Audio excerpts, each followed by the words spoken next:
Lo que tiene el Clásico Regio es que te inyecta una energía muy diferente al visitarlos en sus estadios.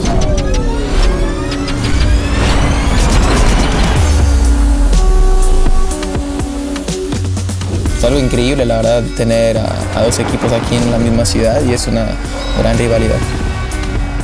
Las dos aficiones sienten el fútbol de una manera completamente distinta al resto del país.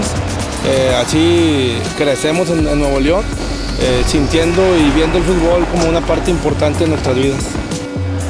Porque la afición es muy entregada, conoce, sabe, vive, crece junto con el equipo. La ciudad se paraliza, es una afición que no creo que haya en el país.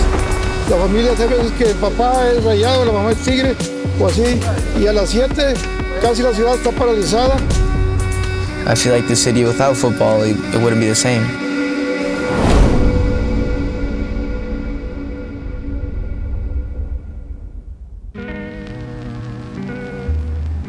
I'd probably say my earliest memory of soccer was when my grandfather would always go watch my games, and I would remember he'd tell me, for every goal you score, I'd give you $5 until I started scoring about 10, 15 goals per game, and I'd probably say after that, he never told me that again.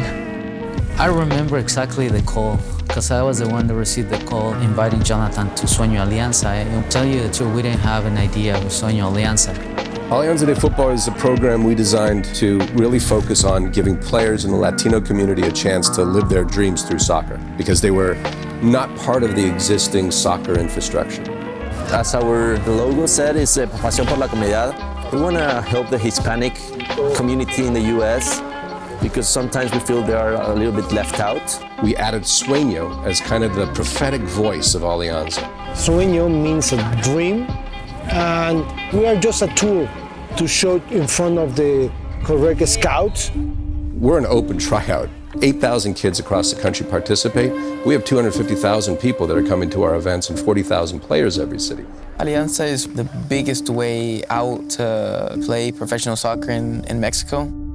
When I got there, I was very surprised. The organization, how they do it, the scouts, it was a big opportunity for Jonathan. The kids that come every time we have a Sueño program, they're the same passionate players that they were before Jonathan was part of our program, or other kids who we helped reach their national team player pool goals.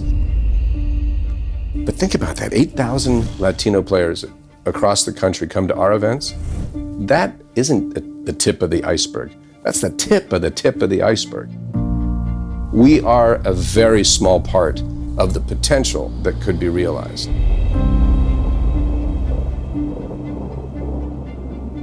Talking to the scouts, immediately they saw a leader. Even though he didn't know anyone in the field, he was already giving them instructions.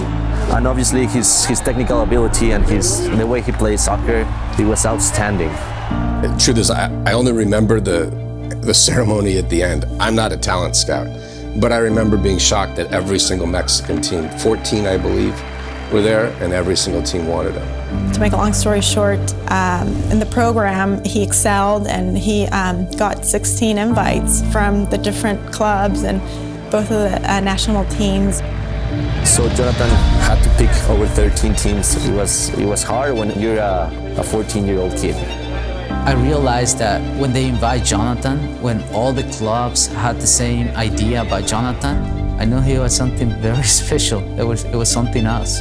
We started visiting all the clubs. And he visited about 4 or 5 clubs, and the last club we visited was Monterrey. When we got there, we'd all feel it.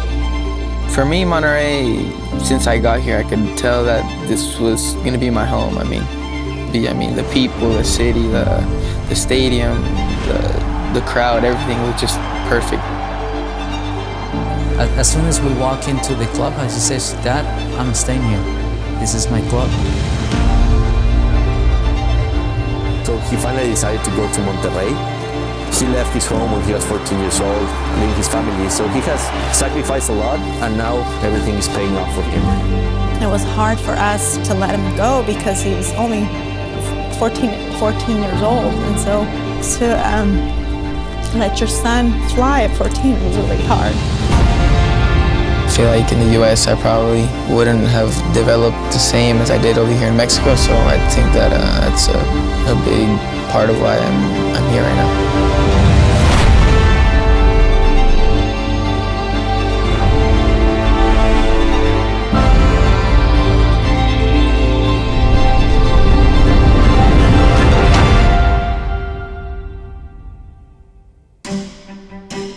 This morning, as we came into the office, the World Cup rosters started being announced. The big news that we've seen so far, Jonathan González not on Mexico's preliminary roster. Right.